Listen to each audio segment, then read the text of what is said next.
나누길 원하는데요. 요한계시록 12장 1절부터 17절까지의 말씀인데요. 우리 다 읽기가 너무 시간이 많이 걸리니까 1절 한 절만 읽고 우리 전체 내용을 함께 다루도록 하겠습니다. 요한계시록 12장 1절 말씀 다 함께 읽습니다. 시작. 하늘에 큰 이적이 보이니 해를 옷 입은 한 여자가 있는데 그 발 아래에는 달이 있고 그 머리에는 12별의 관을 썼더라. 아멘. 할렐루야.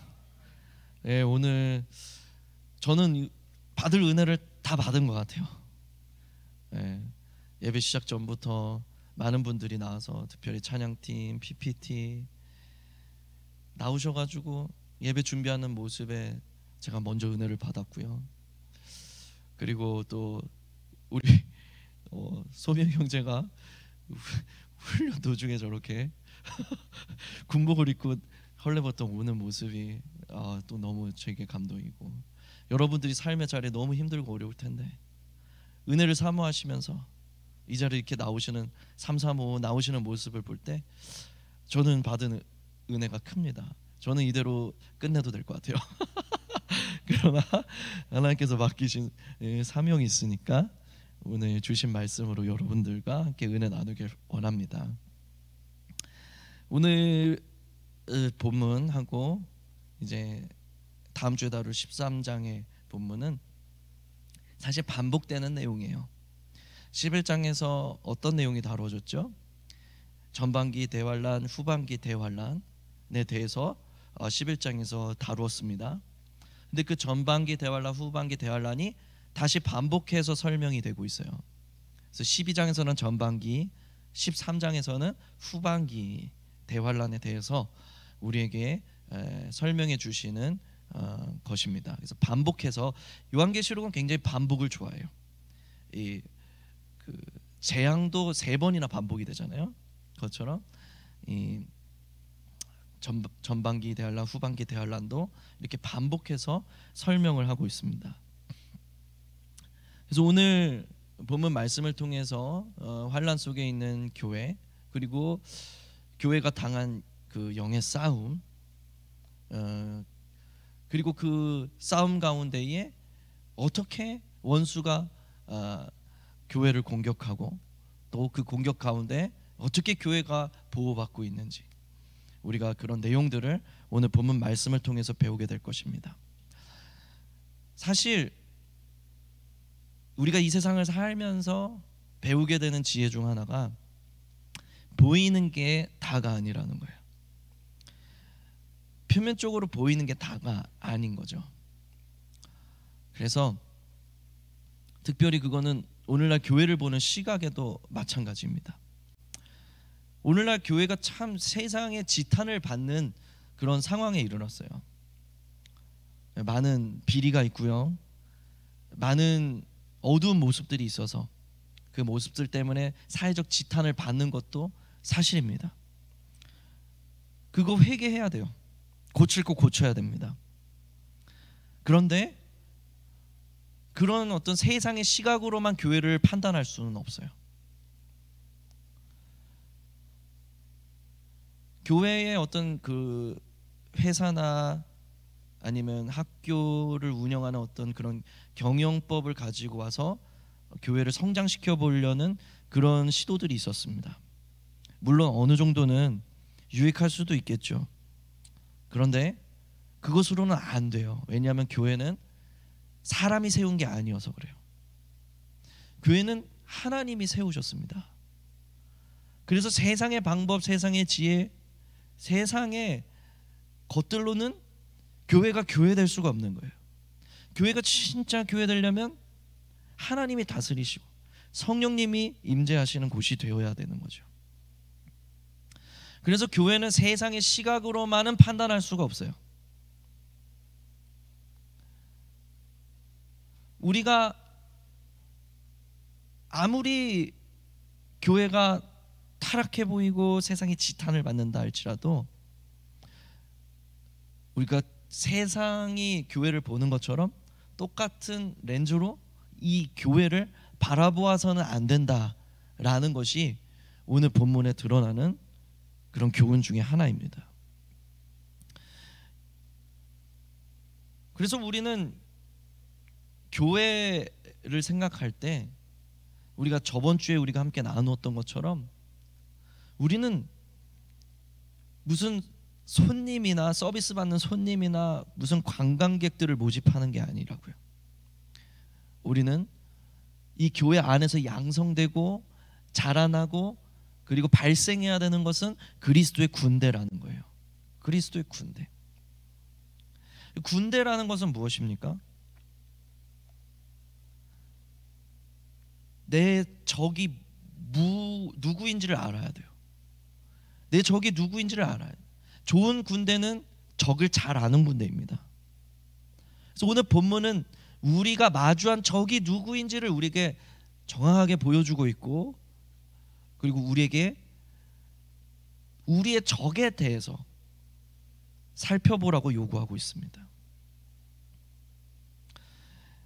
4절에 보면 하늘의 별 3분의 1을 끌어다가 땅에 던진대요. 그러니까 용이 등장하는데 이 용은 거대해요. 만만치 않은 세력이라는 거죠. 어떻게 이 만만치 않은 세력을 얻게 되었냐면 하늘의 별의 3분의 1을 타락시켰습니다. 이 별은 하늘에 있는 천사들을 의미해요. 그러니까 전체 천사의 3분의 1이 이 마귀와 함께 같이 타락을 했습니다. 그러니까 만만치 않은 세력이죠. 근데 이 세력이 교회를 막 공격하는데 이 공격의 대상이 첫 번째로는 예수 그리스도이시더라는 거예요. 여기서 여자가 나옵니다. 여자는 신구약을 통합한 마치 24장로와 같은 교회를 뜻하는 거죠. 교회가 2절을 보니까 해산하게 되면 아파서 애를 쓰며 부르짖더라. 이것은 구약 교회 공동체가 메시아를 고대하고 있는 그 신음을 의미하는 거예요. 메시아를 정말 고통스러워하면서 정말 고대하면서 해산의 고통으로 그 메시아를 바라고 갈망하던 게 바로 구약 교회였다는 거죠. 그토록 선지자들이 갈망하던 메시아가 오셨을 때 사단은 그 예수님을 죽이려고 했습니다. 베들레헴의 헤롯이라는 악한 왕을 통해서 예수님을 죽이려고 했어요. 그 이후에도 권력자들과 종교 지도자들과 세상을 통해서 예수 그리스도는 계속해서 위협을 받습니다. 세상은 예수 그리스도를 공격하는 거예요. 세상은 예수가 미운 거예요. 그래서 성경은 우리에게 말씀해 주시기를 세상이 너희를 미워하거든 너희보다 나를 먼저 미워한 줄 알라 그래요. 예수님이 미우니까 너희도 미운 거다라는 거예요. 만약에 너희가 세상과 같다면 너희를 사랑할 것이나 내가 너희를 택하였으므로 그들이 너희를 미워하노라. 요한복음 15장의 말씀입니다. 세상은 예수님을 미워하고 핍박해요. 왜? 이 세상의 권세를 마귀가 잡았기 때문에. 언제부터 이 세상에 마귀가 권세를 잡기 시작했습니까? 예수님이 오시면서부터. 예수님이 십자가의 권세를 사용하시면서부터 마귀의 패배가 시작됐어요. 마귀가 패배해서 땅으로 쫓겨났다고 오늘 본문은 우리에게 설명해 주고 있습니다. 땅으로 쫓겨난 거예요. 땅으로. 마귀가 이미 패배해서 땅으로 쫓겨났습니다. 그래서 이 땅에 쫓겨난 마귀의 세력이 이를 갈면서 하는 일이 무엇이냐면 바로 이 땅에 남겨진 교회를 핍박하는 거예요. 왜? 교회는 그리스도의 몸이기 때문에. 교회는 그리스도의 몸이기 때문에 세상의 핍박을 받을 수밖에 없더라는 거죠. 여러분, 그러니 여러분, 아무리 우리가 100% 정말 좋은 삶을 살아간다 할지라도 세상의 핍박을 피할 길이 없어요. 우리가 아무리 선을 행하며 산다 할지라도 세상의 미움을 피할 길이 없습니다. 왜냐하면 교회는 그리스도의 몸이기 때문에. 땅에 쫓겨나 이 세상의 또아리를 틀고 세상의 왕노릇하는 마귀의 권세가 그리스도의 몸인 교회를 멸하려고 공격하고 있기 때문에. 그래서 이 공격은 무수한 시간 동안 지금까지, 예수님이 오시면서부터 지금까지 지속되어 왔어요. 마귀는 어떻게 교회를 공격합니까? 마귀의 정체에 대해서, 마귀의 역사에 대해서 구절은 세 가지로 말씀하고 있습니다. 첫 번째는 옛 뱀이에요. 이 원수의 세력을 옛 뱀이라고 표현했습니다. 옛 뱀은 무엇입니까? 태초에 인류를 타락시킨, 인류를 속여서 타락시킨 바로 그 원수예요. 그래서 요한복음 8장 44절에 의하면 마귀를 뭐라고 표현하고 있냐면 거짓의 아비다, 거짓의 아비다, 그렇게 표현을 하는 거예요.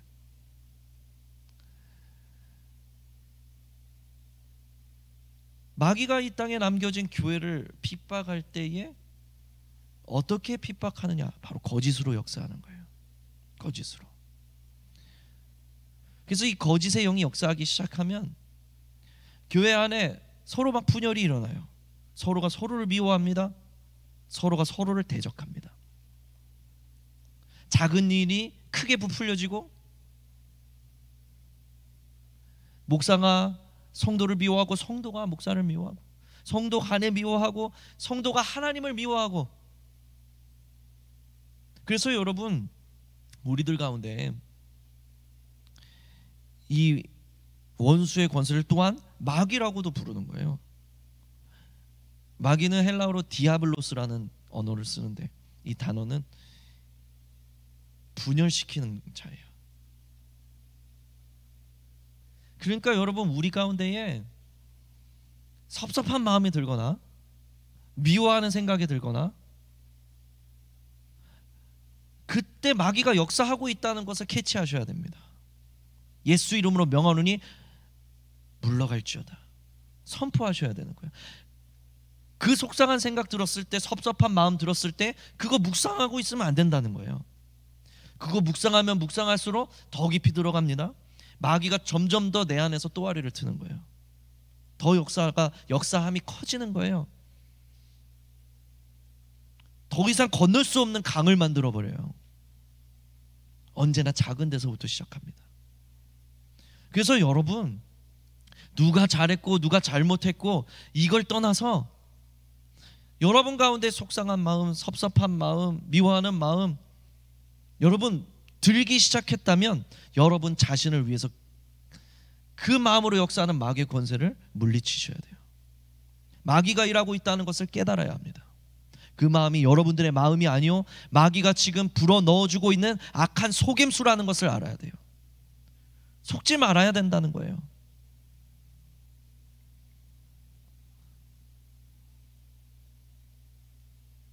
그래서 여러분, 저도 목사이지만 가끔씩 막 서운한 마음이 들 때가 있어요.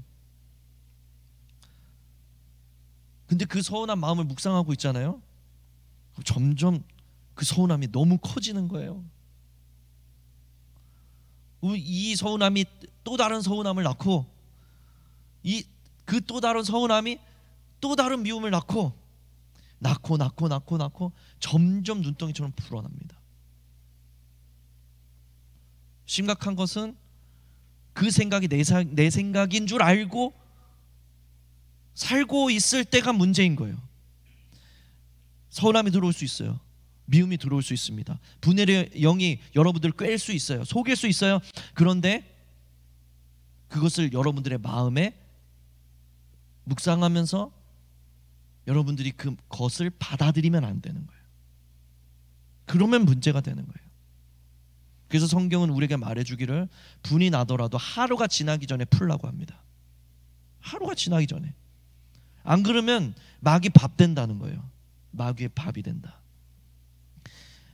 이겨낼 장사가 없습니다.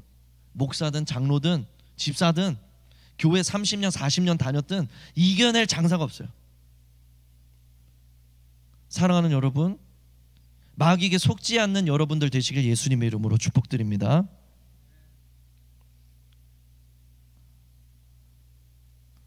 그래서 인류의 무수한 역사 동안 마귀는 이 전략을 바꾼 적이 없어요. 알지만 당하는 거예요. 교회와 성도들이. 그만큼 무서운 도구입니다.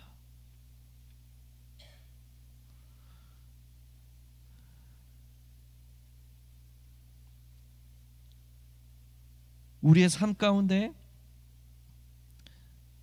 우리를 공격하고 있는 하나님을 대적하는 세력이 있다는 것을 늘 우리는 생각하고 살아야 돼요. 왜냐하면 우리는 군대로 부르심을 받았기 때문에, 우리는 주의 군사로 부르심을 받았기 때문에, 우리는 서비스 받는 손님이거나 아니면 유람하고 있는 관광객이거나 아니면 학원에 등록한 학생이 아니라는 거예요.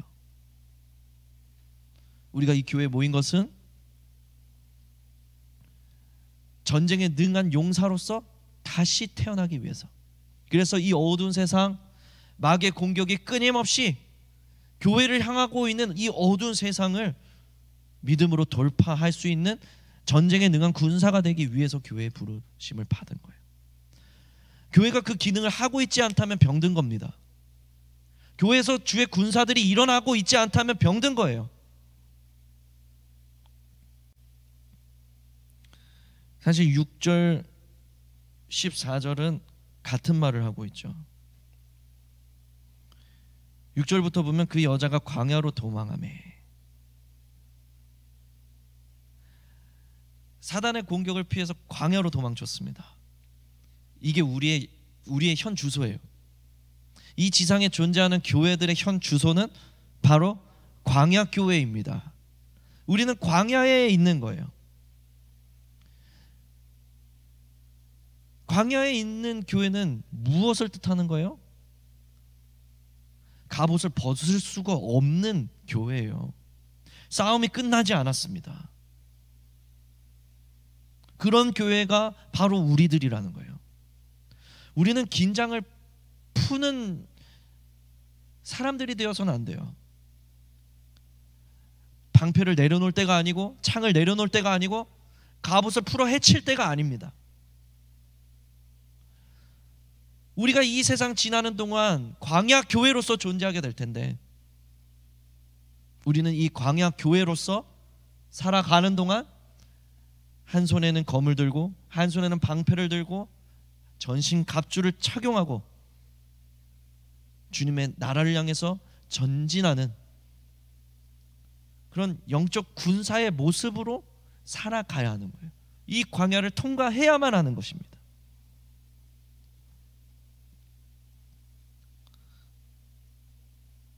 그런데 이 어두운 광야에서, 우리가 너무나 피곤하게 싸우는 이 영적 광야에서 우리가 버틸 수 있는 것은 하나님께서 이 광야에 처해 있는 우리들에게 내가 너희를 양육한다 라고 말씀하시는 거예요. 6절에도 그를 양육하기 위하여 하나님께서 예비하신 곳이 있더라. 14절에도 한 때와 두 때와 반 때를 양육받으매. 영어로 보니까 take care. 하나님이 보살피신다는 거예요. 광야에도 만나가 있습니다. 광야에도 반석에서 물이 터집니다. 주님이 양육하시고 보살피시고 주님께서 공급하심이 있기 때문에 주의 군사들이 이 광야를 헤쳐나갈 수 있더라는 거예요. 이 광야 교회는 주님이 없으면 이길 수가 없는 교회입니다. 주님이 없으면 무너질 수밖에 없는, 죽을 수밖에 없는 교회입니다. 근데 이 광야에서 우리를 살게 하시는 하나님의 보살핌이 있다라는 거죠. 이 보살핌이 어느 정도였냐면 15절에 보니까 뱀이 입으로 물을 강같이 토하여냅니다. 이 세상의 모든 걸 동원해서 교회를 쓸어버리려고 하는데, 아직도 주님 섬기고 있는, 주님 사랑한다고 말하는 그 정신 나간 것들을 쓸어버리려고 하는데, 땅이 입을 벌려 그 물을 다 삼켜. 하나님이 끝까지 보호하신다. 하나님이 끝까지 너희를 보살피실 것이다. 그 약속을 우리에게 주고 계신 거예요. 교회는 무수한 역사 동안 사단의 공격을 받으며 언제나 위기 속에 있어 왔습니다. 위기가 아니었던 적이 한 번도 없어요. 그러나 주의 교회는 항상 승리하며 전진했습니다. 왜냐? 우리가 뛰어났기 때문이 아니에요. 우리를 돌보시는 그분의 은혜가 있었기 때문입니다. 그 은혜를 붙잡고 그 광야를 통과해내는 거룩한 주의 신부들이 있었기 때문에 그래요.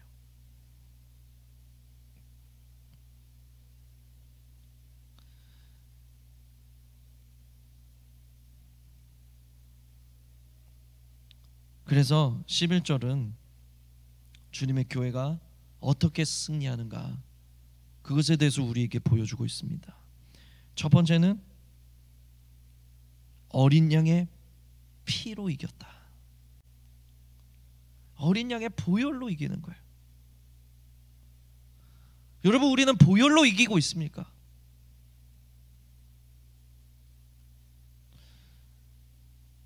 우리는 우리가 가진 아이디어와 우리의 능력과 우리의 지식으로 이기는 것이 아니라 예수 그리스도의 보혈을 의지하여 이기는 것이다. 승리하는 교회는 보혈을 의지하는 교회며 그 보혈을 선포하는 교회다. 교회가 타락할수록 보혈을 설교하지 않습니다. 보혈을 가르치지 않습니다. 교회가 타락할수록 교회 안에서 가르쳐지는 것이 자기 개발이에요. 너는 할 수 있어. 이렇게 하면 넌 더 좋은 네가 될 거야.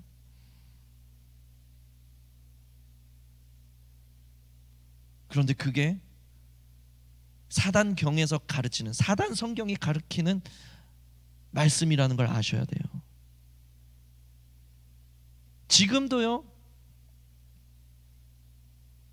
사단교회는 전 세계의 목회자들이 도덕적으로 타락하도록 시간을 정해서 쉬지 않고 기도하는 시간을 가집니다.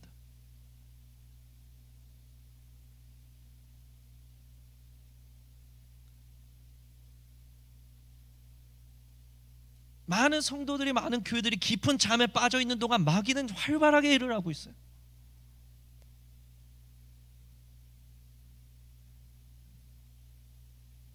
그런데 그런 사단 마귀의 무수한 공격들 앞에서도 교회는 지금까지 승리해 왔습니다.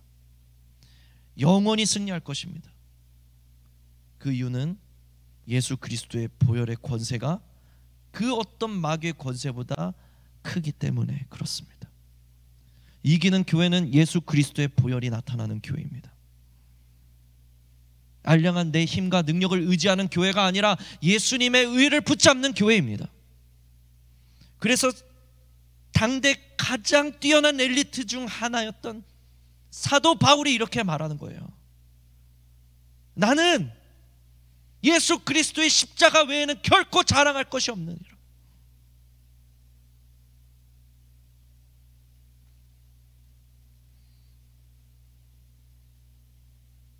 내가 자랑할 것이 많을수록 우리는 지는 교회가 될 거예요. 그러나 주님을 자랑하면 할수록 우리는 승리하게 될 것입니다. 저는 우리 청년부, 청장년부 우리 지체들이, 그리고 이곳에 참여한 우리 성도님들이 승리하는 교회가 되시길 예수님의 이름으로 축복드립니다. 그것은 다른 거 없어요. 마지막 때일수록요, 교회가 망해가는 것 같지만 별과 같이 빛나는 그런 교회들이 일어나게 될 겁니다. 그 교회는 다른 교회가 아니에요. 정말 우직하게, 정말 미련하게 십자가의 도를 붙잡는 교회예요. 내 의, 내 노력, 내 열심, 내 지혜, 내 커리어가 아니라 오직 예수님만이 우리의 소망이며 생명이며 능력이다. 그것을 철저하게 고백하는 교회와 신부들이 마지막 때에 일어날 것입니다. 두 번째로, 승리하는 교회는 어떤 것으로 인하여 승리를 얻었습니까? 11절, 자기들이 증언하는 말씀으로 승리했습니다. 자기들이 증언하는 말씀으로 승리했다. 여러분, 이것이 우리가 주님의 말씀을 계속 선포해야 되는 이유예요. 여러분들의 입술에서 계속 고백이 되어져야 하는 이유입니다. 여러분들의 고백과 여러분들의 선포는 강력한 능력이 있어요. 얼마나 능력이 있는지, 이게 여러분, 예수님께서 70 제자를 너희는 나를 전파하라, 하나님의 나라를 선포하라 안수하시고 보내십니다. 주의 제자들이 마을 곳곳마다 다니면서 하나님 나라를 선포할 때 예수님께서 보신 게 있어요. 무엇을 보셨느냐? 주님이 말씀하시길 이렇게 말씀하세요. 내가 하늘에서 사단이 번개같이 떨어지는 것을 보았노라. 제자들이 마을 곳곳마다 다니며 주님의 말씀을 선포할 때에, 그들이 입술로 소리내어 고백하는 곳곳마다 보이지 않는 영적 세계에서는 사단이 번개같이 떨어지고 있는 거예요.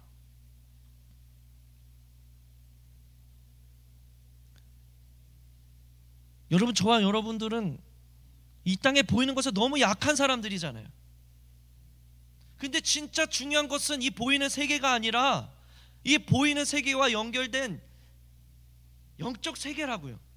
세상 모든 인생은 이 영적 세계에 영향을 받으면서 삽니다.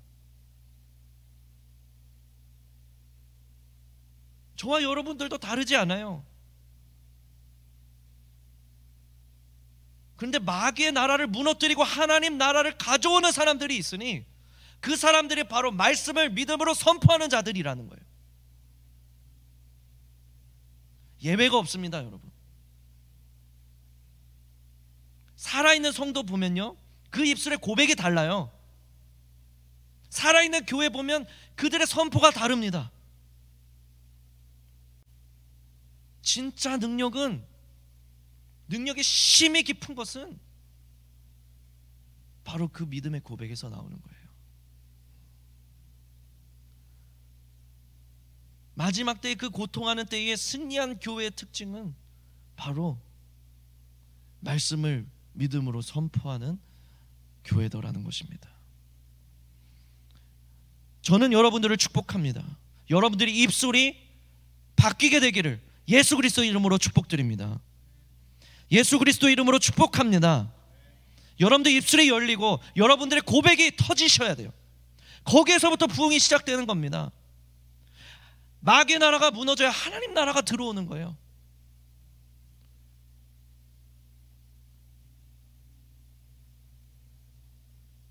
그 안에 있는 것을 쫓아내지 않고서는 새 주인이 들어올 수가 없는 거예요. 사랑하는 여러분, 간절히 축복합니다.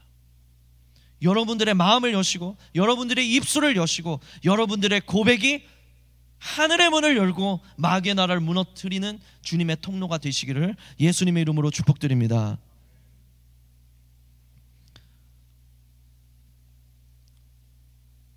그래서 제가 가는 교회마다 시작하는 게 그거예요. 통성으로 기도하는 거.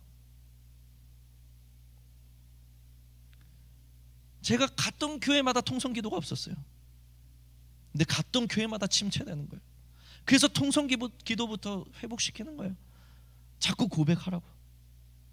하나님의 말씀을 여러분들 입술로 고백하라고.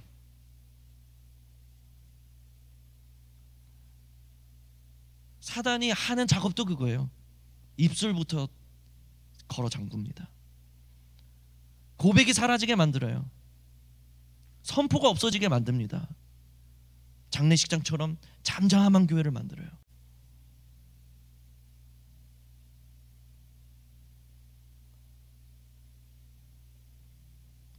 세 번째로, 죽기까지 자기들의 생명을 아끼지 아니하였도다. 어떻게 이겼느냐? 죽어서 이긴 거예요. 죽어서 이긴 거예요.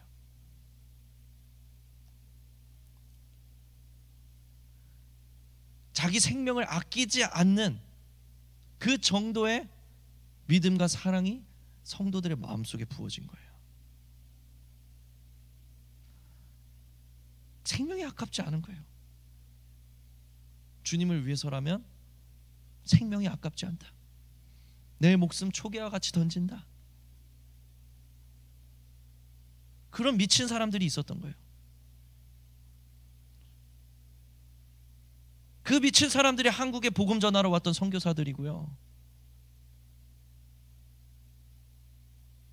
그 미친 사람들이 예수 그리스도를 위해서 목숨을 던진 주님의 제자들이었습니다.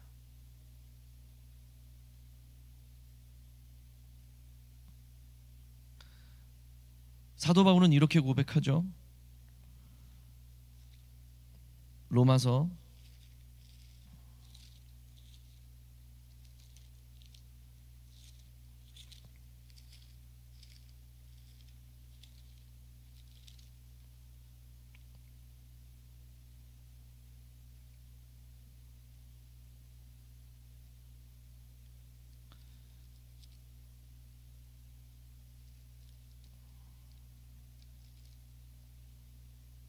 14장 8절 말씀입니다. 우리가 살아도 주를 위하여 살고 죽어도 주를 위하여 죽나니 그러므로 사나 죽으나 우리가 주의 것이로다. 아멘.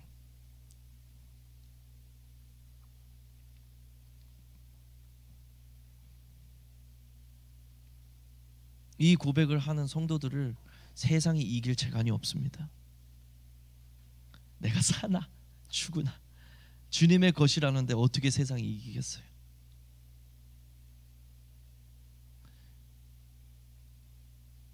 사랑하는 여러분, 교회의 환란은 예수님 오면서부터 사실 시작된 거예요.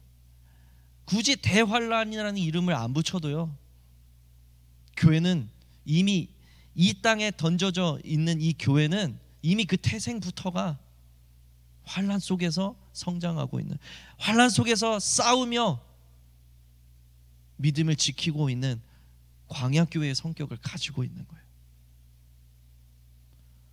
무유구한 역사 동안 우리 믿음의 선조들은 이 세 가지 무기로 세상을 이겨왔습니다. 오늘 이 마지막의 끝에 와서 신음하고 있는 이 세상이 기다리고 있는 교회도 마찬가지입니다. 이 시대는 그 어떤 때보다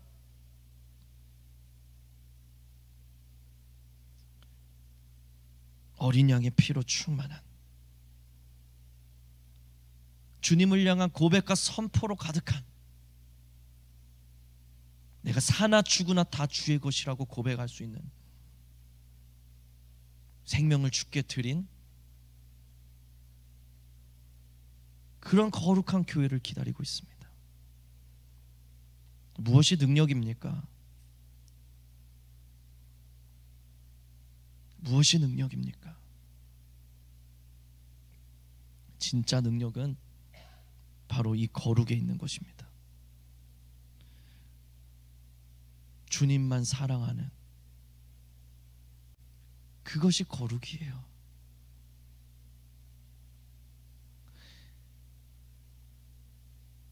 저는 때때로 너무 슬플 때가 있습니다. 주님을 향한 사랑이 내 안에서 사그라들고 있는 걸 느낄 때, 그게 너무 슬픈 거예요.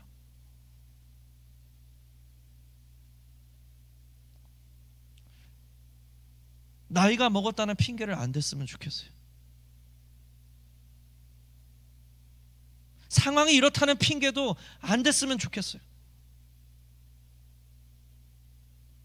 그냥 어제보다 오늘도 주님 사랑할 수 있는 사람 되길 원해요.